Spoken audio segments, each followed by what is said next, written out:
बोले चलेगा कौन? कहा गया जिस पर भगवान की विशेष कृपा होगी। अब कैसे अपन सोचे किस पर भगवान की कृपा है और किस पर नहीं।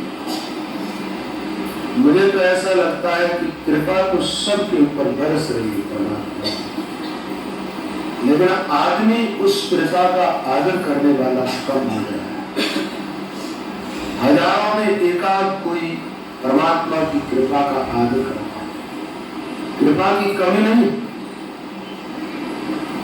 लेकिन कृपा के आदर करने वालों की कमी। एक बात है, जैसे मान लो ये सूर्य उदय हो गया और कोई आदमी अपने घर के दरवाजे और खिड़कियां खोले नहीं तो ये प्रकाश उसके भीतर प्रवेश कैसे करेगा? प्रकाश है चारों तरफ, लेकिन मकान एकदम पैक और दरवाजा हम खोलने नहीं चाहते, प्रकाश उसके भीतर कैसे प्रवेश करेगा? परमात्मा का प्रकाश सारे विश्व के अंदर है, सर्वत्र व्यापक है, वो आपके रोम रोम में समाया हुआ है। साधन का द्वार जब खोल देते हो तो परमात्मा आपके जीवन में प्रकट हो जाता है। उसी प्रकार जैसे सूर्य की रोशनी आपके घर में। तो बात यह है, ऐसा मत सोचो कि भगवान की कृपा होगी जब हम सुमिरन में लगे। ऐसा सोचो कि परमात्मा की कृपा हो गई है, अब उस कृपा का हमें आदर करना है और हमें साधन में लगना है। जो साधना में लगेगा वो जरूर सफल हो जाएगा, और विचार करता रहेगा वो वंचित रह जाएगा। विचारों में अवधि बीत जाएगी, इसलिए विचार करना बंद करो और साधना आरंभ करो। खड़ा खड़ा आदमी सोचे कि मुझे चलना है, मुझे यात्रा करनी है, तो सोचने से यात्रा नहीं हो जाती। यात्रा तो आदमी को आरंभ करनी पड़ती है, और इस अध्यात्म यात्रा के लिए महात्मा लोग प्रेरणा करते हैं। संत आपको मोक्ष का मार्ग बताते हैं, संत आपको वो रास्ता बताते हैं जिस रास्ते पर थोड़े से चलो परमात्मा में प्रवेश मिल जाता है, परमात्मा तत्व का अनुभव हो जाता है। लेकिन कई बार तो अपन क्या करते हैं, संतों की बात नहीं सुनते। जो कथा में जितने लोग बैठते हैं सत्संग के अंदर, उनमें बहुत कम लोग ऐसे होते हैं जो संत की बात सुनते हैं, ज्यादा लोग ऐसे होते हैं जो उनको सुनना होता है वो सुनते हैं। आपसे मैं पूछता हूं कि आपको जो सुनना है वो सुनते हो, मैं जो सुना रहा हूं वो सुनते हो? मैं सुना रहा हूं वो सुनते तो अभी तक तो कभी का गहरा भी हो जाता। और मुझे तो ऐसा विश्वास है कि अभी तक तो आपको भगवत प्राप्ति का अनुभव हो जाता है। अब इतना वक्त थोड़ा ही लगता है परमात्मा प्राप्ति में, लेकिन आप ज्यादा बातें कोई सुनते हो जो आपको सुननी होती है। जो मैं सुनाता हूँ वो बातें मेरी होती है, लेकिन मेरी बातों का आप आदर इसलिए नहीं करते हो। कई बार वो बातें आपके प्रतिकूल होती है, आपके विचारों के प्रतिकूल होती है, आपकी सोच के प्रतिकूल होती है, आपकी अहंता के प्रतिकूल होती है, आपकी ममता के प्रतिकूल होती है, आपके मोह के प्रतिकूल होती है, और आपके भीतर के अंधकार के भी मेरी बातें प्रतिकूल होती है। अंधेरे में जीना सीख जाए वो आदमी प्रकाश की तरफ नहीं बढ़ेगा। एक बार एक काम कर लो, मेरी बात सुन लो। आपने वो तो बहुत सुना जो आप चाह रहे थे, आप एक बार एक काम करो, मेरी बात सुनो, संत सुनाए उनकी बात सुनो। और दूसरी बात, मैं जो बोल रहा हूं ना, आप सोचते होंगे ये समर्थ राम बोल रहा, नहीं, ये भी आप भूल कर बैठो। मेरे साथ बहुत सारे संतों की जबान जुड़ी हुई है और इस जबान से वो सब उच्चारण हो रहे हैं। बहुत सारे महात्माओं की बातें मेरे साथ जुड़ी हुई है और वो बातें मेरी जबान से प्रकट हो रही है। ऐसा मान लीजिए मेरी जबान एक माध्यम बन रही है, एक उपकरण बन रही है।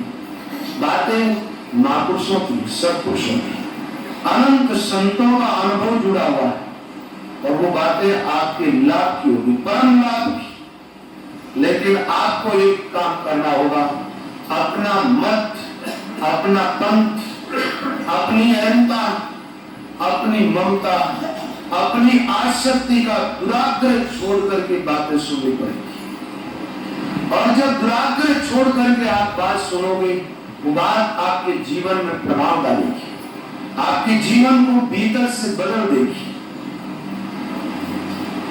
आप ऐसा मत मानना कि आपके सामने भी एक ऐसा ही शरीर बैठा है जो 3 साढ़े 3 आपका शरीर अपना है, वैसा ही शरीर ये भी दिखाई देगा, लेकिन बात जो आ रही है वो कोई और जगह से आ रही है।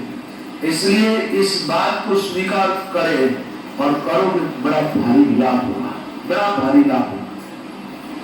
तो ऐसा भी मत सोचना कि परमात्मा की कृपा होगी तभी इस सागर में हम प्रवेश कर पाएंगे, नहीं तो हम तो अयोग्य हैं, अनाधिकारी है, हमारे में वो पात्रता नहीं है कि जिसके द्वारा हम ये जो साधन की बात, ये मोक्ष का मार्ग जो बताया गया, इस मार्ग पर चल सके और उस परम प्रकाश परमात्मा में प्रवेश पा सके। आप सब के सब अधिकारी है।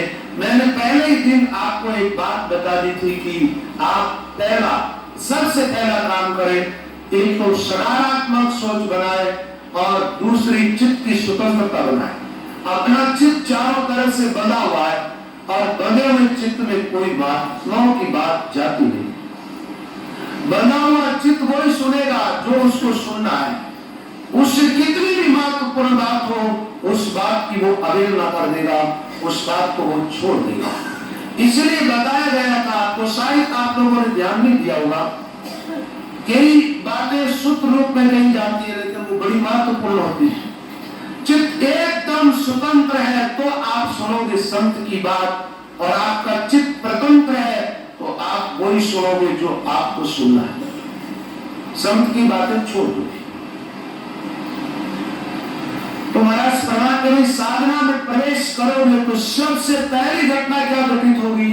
बड़े हृदय में प्रवेश पाते ही परम सुख में प्रवेश कर जाओ, दुख से छुटकारा मिल जाएगा।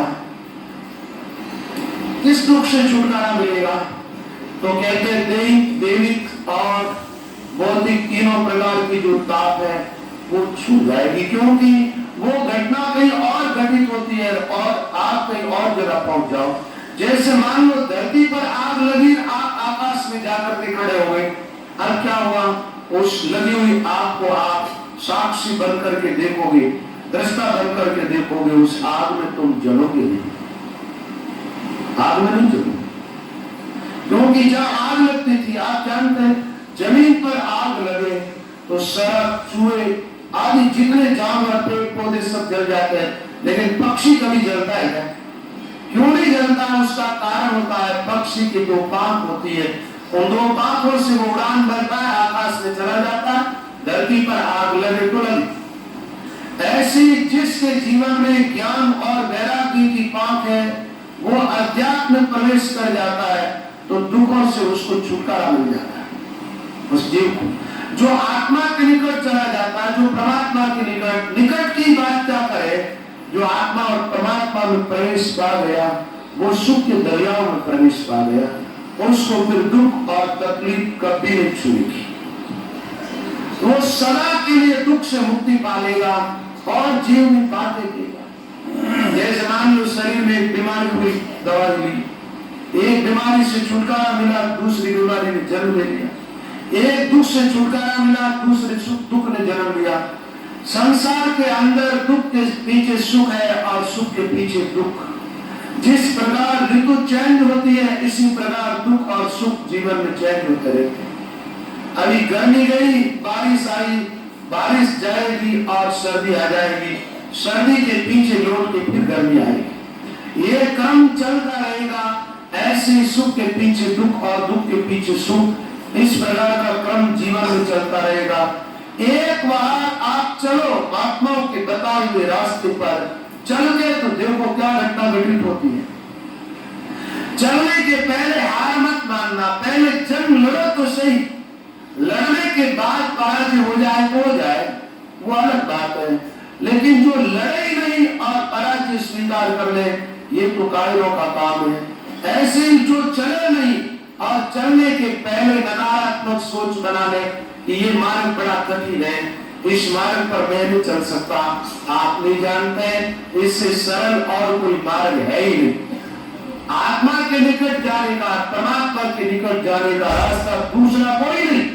सबसे सरल और सबसे श्रेष्ठ मार्ग हमारी महात्माओं ने बता दिया। इस रास्ते पर चलो, आप बताया उन्होंने है, चलते हो उतना रास्ता तुम्हारे जीवन में तैयार होता जाता है और तुम्हें अनुभूतियां होती रहती है। अनुभव के क्षेत्र में प्रवेश तो करो, अनुभव तो किया लेकिन जगत का अनुभव किया, भौतिक पदार्थों का अनुभव किया, आत्मा का अनुभव लोगों को नहीं। लोग अपने आत्मा से अपरिचित है, बाकी तो बहुत सारी चीजों से परिचित हुए। बढ़िया से बढ़िया सुविधाएं जुटाई लोगों ने अपने घरों के लिए, सब कुछ सिस्टम से काम किया, लेकिन एक कार्य सिस्टम से नहीं किया, वो उपासना है। और ये ज्यादा कठिन क्या है? श्वास से चलती है, श्वास के साथ नाम को जोड़ो, सुमिरन करो, तो बरस प्रभाते में परम सुख में प्रवेश मिलेगा, परम प्रकाश में प्रवेश मिलेगा। जहां परम सुख, परम प्रकाश, वहां चलना क्यों नहीं चाहते? जहां अंधेरा है, ऐसा प्रकाश, एक बात है, रात में प्रकाश करते हो बिल भरना पड़ता है, वो ऐसा प्रकाश है जहां बिल नहीं भरना पड़ेगा। यहाँ कोई भी सुविधाएं जुटाओ, ऐसा आराम के लिए पैसे चुकाने पड़ते हैं। ऐसी जगह चलो, परम सुख, परम विश्राम, परम आनंद, और चुकाना कुछ भी नहीं पड़ेगा, चुकाना कुछ भी नहीं पड़ेगा। फिर चलने के लिए राजी क्यों नहीं?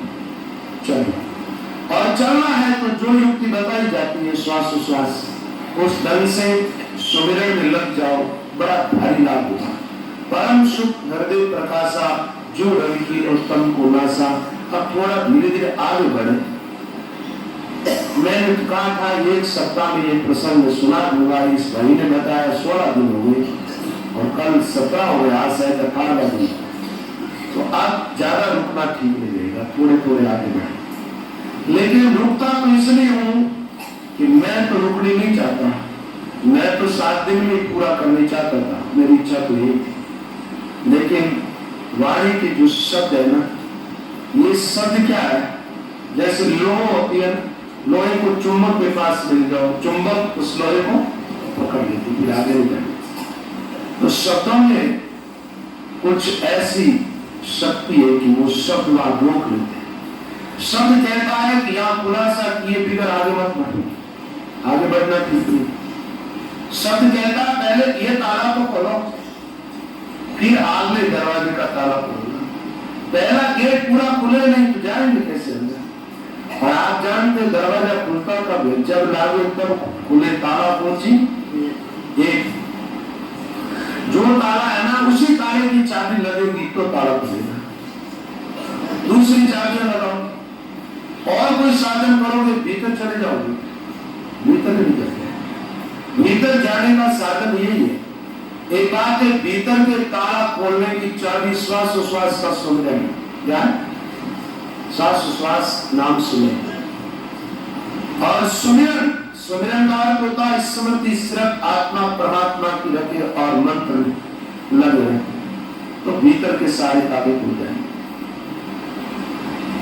तो बताया गया है कि जो रवि किरणोत्तम को नासा सहज सुमिरन मिलते हुए, पहला प्रकाश में सुख में प्रवेश मिलेगा, दूसरा प्रकाश, सुख और प्रकाश। और सुमिरन के बारे में बताया कि ये घटना सुमिरन करने से होगी। तो आदमी सोचे फिर तो ये सुमिरन थोड़ा कठिन होगा। आदमी की एक आदत है, वो सोचता है जो काम कठिन होता है ना उसमें कोई विशेष लाभ होता है। आपको पता नहीं, परमात्मा ने जितनी चीजें उपयुक्त बनाई वो बिल्कुल सहज, ऐसे आत्म कल्याण का मार्ग बताया, एकदम सरल, एकदम सरल। आत्म कल्याण का जो रास्ता है वो सरल, अति सरल।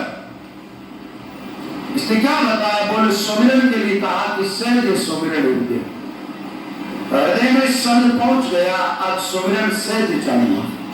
अब सहज सुमिरन का अर्थ क्या होता है? बहुत सारी घटनाएं इस शरीर में सहज घटित होती है, सहज का मतलब होता है अपने आप, बिना प्रयास किए कोई काम होता है। एक बात बताओ, बिना प्रयास किए भी कोई काम होता है? होता है क्या? हर काम के लिए कोई कोई प्रयास तो करना पड़ता है, लेकिन बिना प्रयास किए भी काम होता है। क्या होता है? आपके हृदय की गति चलती है, प्रयास से चलती है। प्रयास करते, ये सहज अपने आप चलती है। आपके श्वासों की गति चलती है, इसमें कोई प्रयास करते हो क्या? या आंखें की पलकें दिन भर चलती है, कुछ प्रयास करते हो क्या? कानों में शब्द जा रहा है, कोई प्रयास करते हो क्या? नसों के अंदर खून बह रहा है, तो आप प्रयास कर रहे हो क्या? अन्न पाया और पेट में अपने आप पच रहा है, प्रयास करते हो क्या? अन्न का सारा अंश निकाल करके और शरीर को शक्ति प्रदान की जाती है, वहां आदमी कोई प्रयास करता है क्या?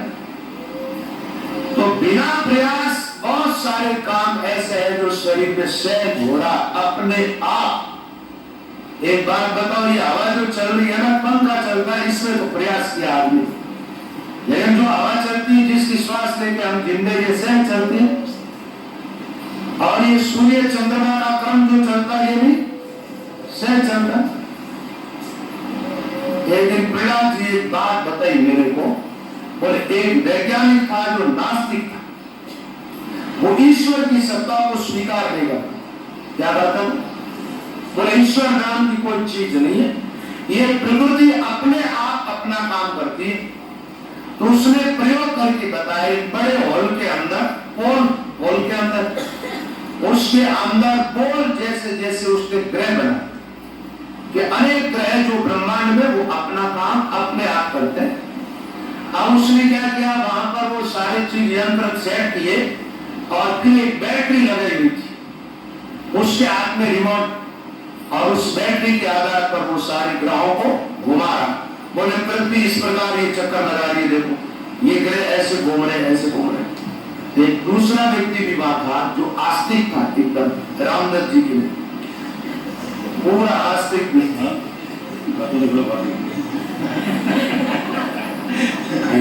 क्यों बोलो, मैं नई बात बोलूं तो मैं तो धानी महिमा कर रही हूँ, नहीं बोल रहा, बोलो राम।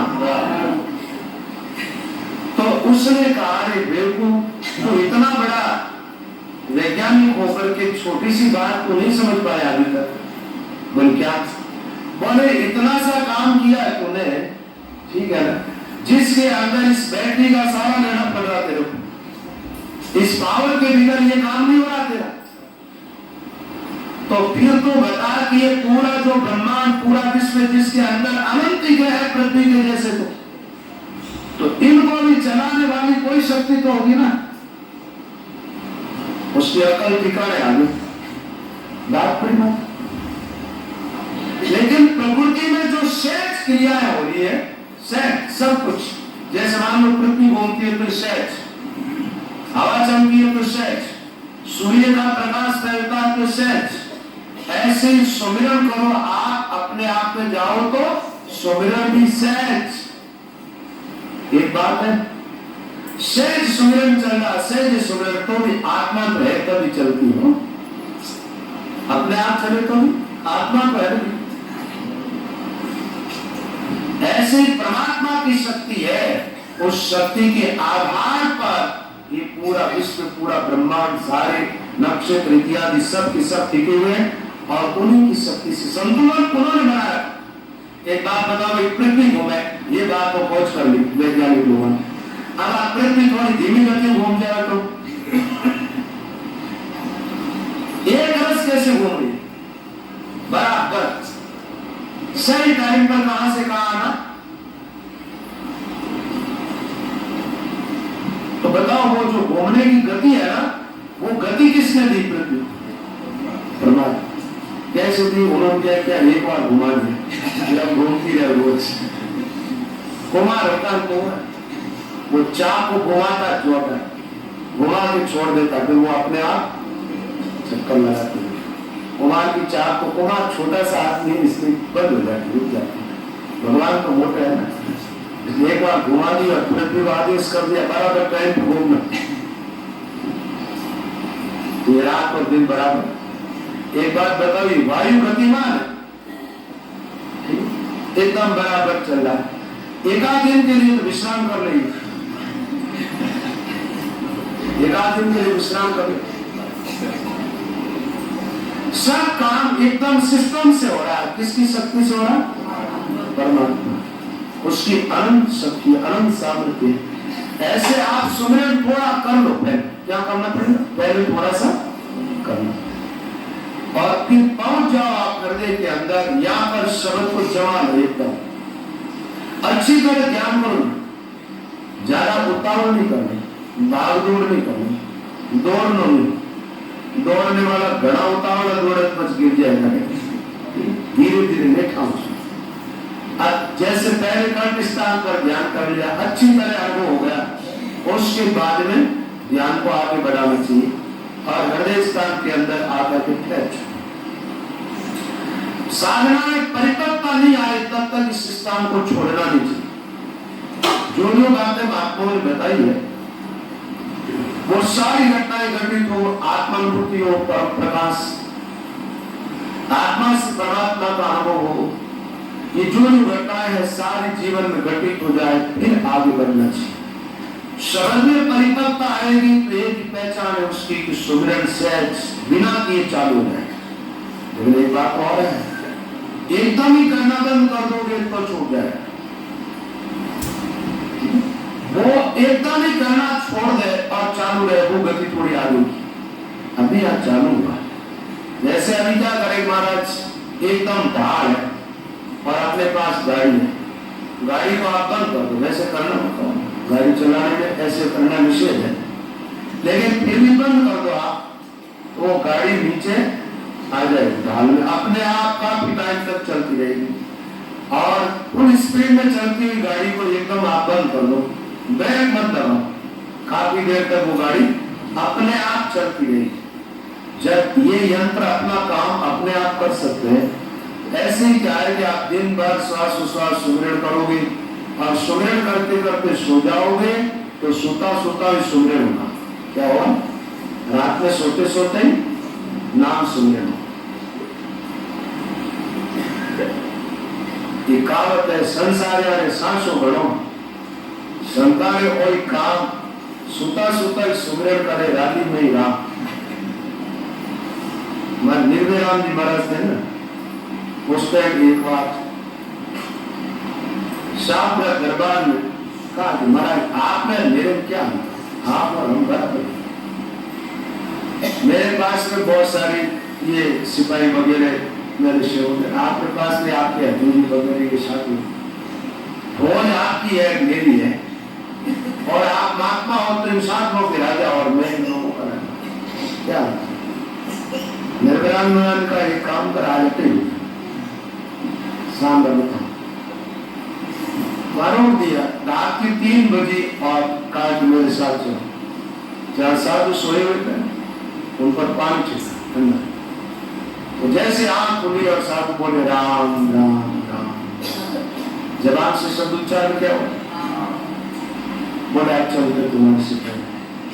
वो जहाँ सोए हुए थे जाकर के पानी डाला, गाली गलौज करने लगे, इसने पानी डाल दिया, ऐसा ऐसा ऐसा। देख तेरी भोज में और मेरी भोज में क्या, मेरी सेना तो सूती सूती राम राम कर रही है और तेरी सेना के तो जीवन में चित्त में वही गाली गलौज राग द्वेष बड़ा। तो सहज सुमिरन होने का मतलब अपने आप सुमिरन होता है।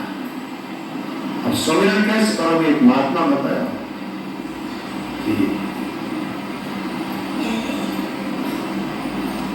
रात बजे सो चोर का, क्या बताया?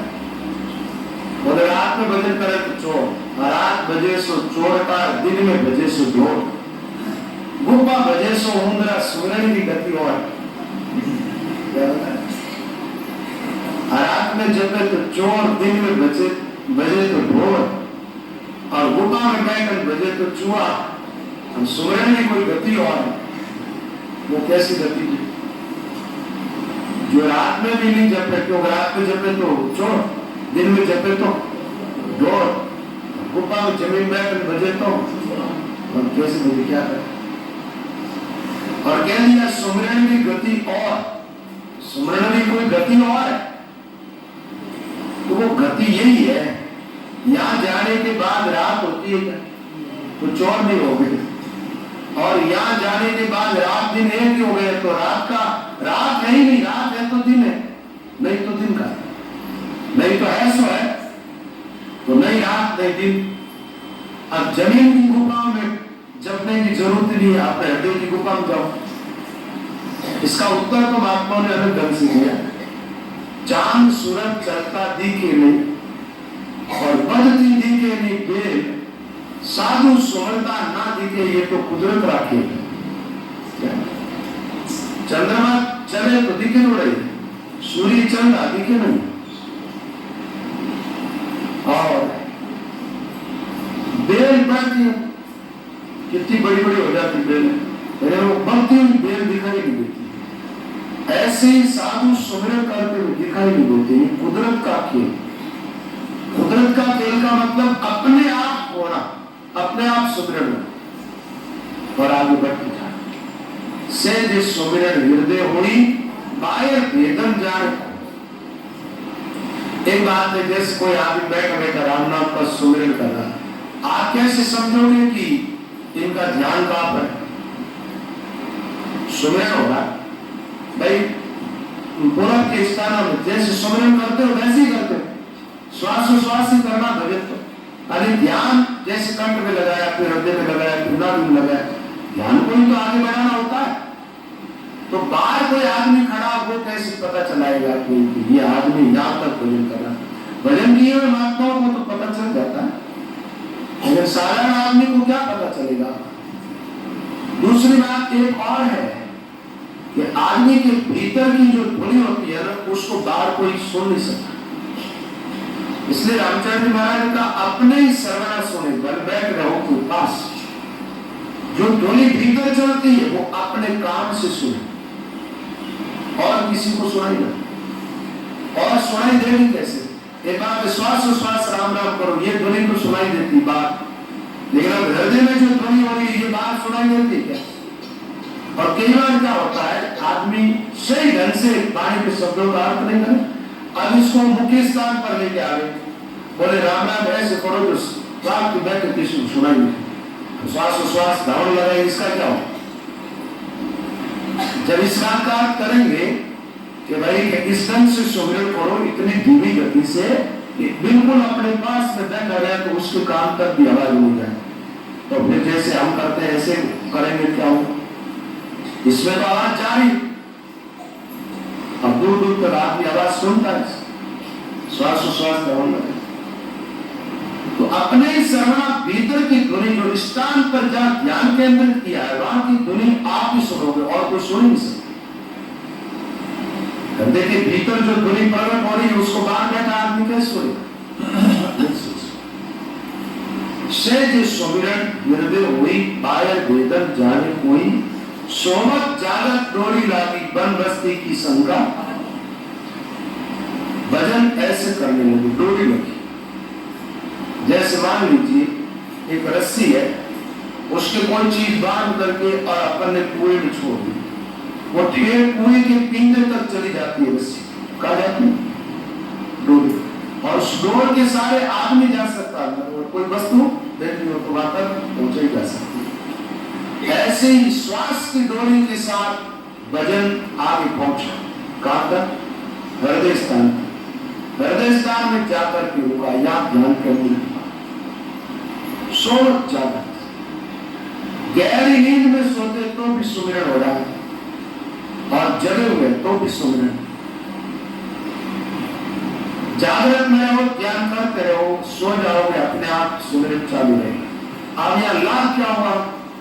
एक बात है, अपने शास्त्रों में ऐसी बात आती है कि अंत काल में कोई आदमी राम राम करता करता अपना शरीर छोड़ दे तो बताते उसकी गति है, मुक्ति हो जाएगी। मोक्ष की बात तो मैं नहीं करता, मोक्ष की बात है तो जो वाणी में लिखा है उस हिसाब से चले आदमी तो मोक्ष होती। गति और मोक्ष में काफी अंतर होता है। गति का अनंत होता ऊर्ध्व गति, मध्य गति, अधोगति। उस साधक की ऊर्ध्व गति होती है, भगवान के दिव्य लोकों में प्रवेश करता है। लेकिन हर जन्म में चूक जाता है। जन्म जन्म मुनि जतन कराई, अंतरा में कहीं आवत नाई। जन्म जन्म मुनि जतन कराई, अंतरा में। क्योंकि क्रियात्मक जो साधन है वो एक रस होता ही नहीं। क्रियात्मक साधन कोई भी साधन हो जिसको आदमी निरंतर नहीं कर सकता। एक बात बताओ, आंख से निरंतर देख सकते हो क्या? न आंख से निरंतर देख सकते हैं, न कान से निरंतर सुन सकते हैं, न जबान से निरंतर बोल सकते हैं। निरंतर का मतलब लगातार बोलते क्या? नहीं बोल सकते। इस शरीर की कोई इंद्रियों के द्वारा कोई भी काम लगातार आदमी नहीं कर सकता। काम करेगा, थकान आएगी, फिर विश्राम, फिर काम, ऐसे करेगा, लगातार नहीं कर सकता। तो एक बात बताओ, जैसे आदमी बारमुख राम राम कर रहा है, क्रियात्मक साधन कर रहा है, तो आदमी थकेगा तो साधना छूट जाए। दूसरी बात एक और होती है, जब शरीर शक्तिहीन हो जाता है तो भी आदमी क्रियात्मक साधन नहीं कर सकता। कर सकता है, अस्वस्थ होते हैं उस समय करने वाला भजन तो छूट जाता है। एक करने वाला भजन होता है, एक होने वाला होता है। पहले करने वाला भजन आरंभ में करो और करने से फिर होना आरंभ हो जाए, होने लगता है। पहले भोजन को थोड़ा पका करके खाओ, पकाया हुआ भोजन पेट में जाएगा, पेट उसको कौन पका देगा? पका करके उसके अंदर से रस निकाल के तुम्हारे शरीर को शक्ति प्रदान करेगा। और काचा खा ले तो पेट पकाएगा क्या? पेट खराब हो जाएगा। तो पहले भजन करो अच्छी तरह, फिर होने लग जाएगा। और होने लगेगा वो तो कुछ बात नहीं, वृक्ष होने वाला भजन तो छूटेगा। एक बात है, आपकी आंखें बंद हो जाएगी, आपकी स्मृति खत्म हो जाएगी। आदमी मरने के पहले बेहोश हो गया, लेकिन आदमी मरने के पहले श्वास रोकता है कि नहीं रोकता? मृत्यु के पहले श्वास कभी नहीं रुकती, श्वास तो चलती। अंतिम श्वास का आखिरी श्वास आदमी ने ली, अब इसके आगे श्वास नहीं ली तो आदमी मर गए, यही बात होती है। तो आप श्वास सुमिरन करोगे तो श्वास और शब्द मिलकर के एक हो जाएगा। क्या होगा? एक। तो श्वास और शब्द मिलके एक हुआ तो आप सहज सुमिरन, श्वास चले तो श्वास के साथ सुमिरन चले, श्वास रुके तो सुमिरन। तो श्वास रुकती नहीं है तो सुमिरन भी रुकता नहीं है। अब नहीं रुकता है तो आप चाहे भले ही बेहोशी हो ना, ये साधन तो छूटने वाला है नहीं। अब राम राम करते करते अंतिम श्वास में भी राम राम कहते हुए शरीर छोड़ा, फिर क्या होगा भाई? अंत काल की बार तजे इम दे जो, मेरो सुमिरन कर मनोवच ऐ जो, आश्वास मम भाव ले सो मोये, परिया सो फिर जग में न आए संशय को। नाम सुमिरन करते हुए जो साधक शरीर छोड़ता है वो जन्म मृत्यु से रहित हो जाते, भगवान के दिव्य लोक में प्रवेश कर जाते। और नाम सुमिरन करते हुए शरीर छोड़ने चाहो तो श्वास सुमिरन करके कम से कम हृदय स्थान तक तो आपको जाना ही पड़ेगा। हृदय स्थान तक काम, हृदय स्थान तक नहीं पहुंच पाओगे तो भजन छूट सकता है। और एक ही बात नहीं, हजारों महात्माओं के साथ ऐसा ही होता है। वो जिंदगी भर साधना करते हैं, नाम सुमिरन करते हैं, अंत समय आता है विस्तृत हो जाता है, नाम छूट जाता है, शरीर छूट जाता है और ही कोई संकल्प होता है, फिर आगे जाकर के जन्म लेता है, फिर भजन करता है। जन्म जन्म में मुनि जतन कराई, जन्म जन्म में मुनि जतन कराई, अंतराम कहीं आवत नाई। जन्म जन्म मुनि जतन कराई, अंतराम कहीं आवत नाई। ये बात कही गई है, लेकिन स्वामी रामचंद्र जी महाराज ने इससे उल्टी बात की। उन्होंने कहा कि अंत में राम नहीं आए, ऐसा हो ही नहीं सकता। अंत में राम आएगा, राम ही रहेगा। अंत जब होगा उस समय हम नहीं रहेंगे, राम रहेगा। ये रास्ता ऐसा जिसके अंदर अपन नहीं रहेंगे, राम रहेगा। अपन नहीं रहे, राम जी। और अन्य साधन ऐसे है, राम छूट जाए और अपन रह जाए। राम छूट गए, आप रह गए तो जन्मों फिर आगे जाए, फिर जन्मों फिर मरो, फिर काल क्लेश भोगो। और राम ही रहे, अपन खो गए राम में, तो अब जन्म हुआ क्या? दो तरह की बात आती वाली में। एक तो समुद्र हर्ष में आ गया, ऐसा मान लो। दूसरे अथवा जो सागर बूंद में आ गया। अब सागर बूंद में आ गया तो क्या हुआ? बूंद का कोई अस्तित्व रहा, सागर ही रह गया, बूंद विराट हो गई। एक ऐसी बात आती है, बूंद सागर में मिल गई। आपको कुछ दोनों में अंतर लगता है? मुझे थोड़ा लगता है, लेकिन मैं आज इस बात का खुलासा नहीं करूंगा। ये बात आगे की है, इसलिए वहीं जाकर के खुलासा करूंगा। सागर बूंद में आना और बूंद सागर में मिलना, थोड़ा सा इस दोनों में अंतर। बात तो है तो एक, दोनों ही मोक्ष का स्वरूप है, लेकिन हुआ बोल गई महात्मा एक बात और दोबारा बात कही तो दूसरी बात। और हर संतों ने यही कहा है, आज बात कोई और कही, कल तक उसको पूछोगे तो वो दूसरी बात बदल की बात करते हैं। आप कहोगे ऐसा कैसे हो सकता है? ऐसा ही होता है, क्योंकि आज है जो आज है वो कल नहीं होता है, कल होता है वो कल होता है, वो आज नहीं होता है। सब संतों की बातें देखो आप, यहाँ कुछ आरंभ में बात और कही, एंड में बात और कही, बदले। इसलिए संतों की वाणी क्या है? दोनों पर धार वाली तलवार, इधर से काट के उधर से, और सबको काट करके रास्ता साफ कर देती है एकदम, और ऐसे रास्ते पर जीव को चलाती है जहाँ परमात्मा का अलावा कोई नहीं है। ऐसी जगह जाकर जिसको काटना नहीं आया, जिसको छांटना नहीं आया, वो सार तत्व को कभी ग्रहण नहीं कर सकता। एक बात है, कंकर मिले हुए अनाज क्या करो? कंकर मिले हुए अनाज में क्या करोगे? छटनी करोगे या सीधा आटा पीसा दोगे? पीसा दादा बोलती रहेगी कर कर कर, पीसा दोगे। क्या करते हो आप? छटनी करते हो, आवे छटनी, अनाज की छटनी जावे और भी क्या? आत्मा और अनात्मा की छटनी करने की आवे। रोज सिखाओ उनको जाने, बाकी रह गया तो भी नहीं थोड़ा किया।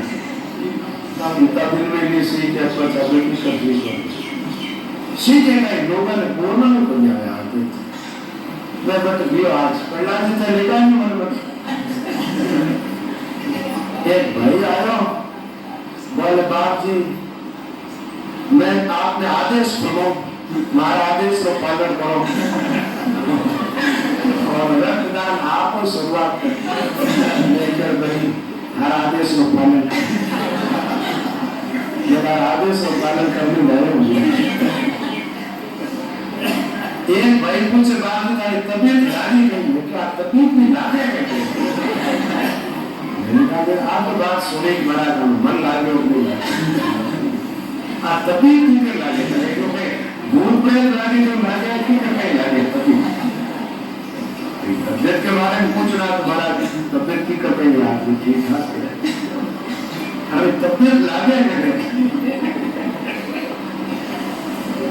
नहीं कि भाई 15-12 पूछे तो करके बात बताऊं, मन लागे नहीं लागे, अब मन लागे नहीं लागे बात को करे तो बताऊं नहीं, मन तो कहीं लागे, मन तो थारू भी नहीं लाग रही हो गंगापुर में तो गंगापुर है तो गंगापुर में ही है कहीं मन।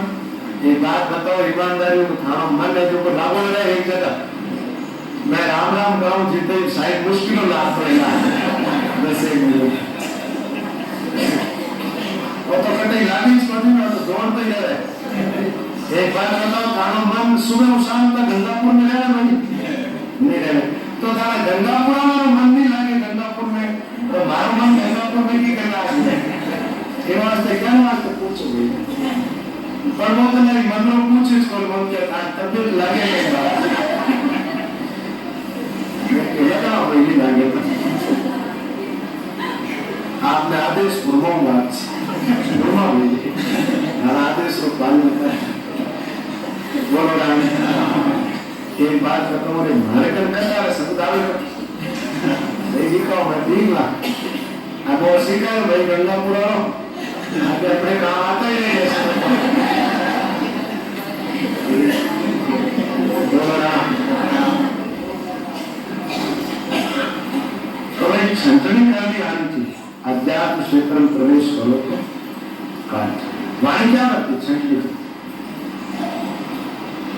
हंस क्या करता हंस की उपमा ज्यादा दी संतों कोई भजन करने वाला साधु ये तो हंस वृत्ति का साधन है हंस वृत्ति का कैसे हंस तो पक्षी होता है हंस वृत्ति का साधन इसलिए है कि इसने सत असत को छांट लिया अब इसकी यात्रा सत्य की तरफ हो रही है असत्य की तरफ इसने पीठ कर दी नैचे कर निर्णय करे साथ झूठ को भी बिन करे जन हंस जो छाड़े कीरन नीर छाड़े कीरन नीर सो माया जाने और कीर ब्रह्म सो नित्य संत जन हंस बखाने रचना रचिस झूठ है और साचा राम सदी नैचे कर निर्णय करे साथ झूठ को भी ये रचना रचना है ये सब झूठी है एक बात बताओ झूठी रचना में टिके रहेंगे या रचनाकार की तरफ जाएंगे जो सच्चा है इस बाजी को रचने वाला कौन बाजीगर निज ब्रह्म और सब बाजी जान तो उस ब्रह्म की तरफ अपनी यात्रा आरंभ होनी चाहिए देह और आत्मा इन दोनों की जो छटनी कर देता है वो पार करने वाला है हमारा ये जो जीवन है ना इसमें दो चीज मिली हुई है एक जड़ तत्व और एक चेतन तत्व जड़ और चेतन की जो छटनी कर देता है छटनी करके देखता अलग अलग तो जड़ है वो तो काल का चारा है किसका और चेतन में जो है वो ईश्वर का अंश अविनाशी शाश्वत वही परमात्मा को प्राप्त होता है शरीर तो मिलता है शरीर की प्रदान होती है बात हमारी चल रही है संग सुमिरन हृदय हुई गाय भेदन सुमिरन हृदय में चल रहा है बाहर कोई भेद नहीं जानता महात्मा कहते हैं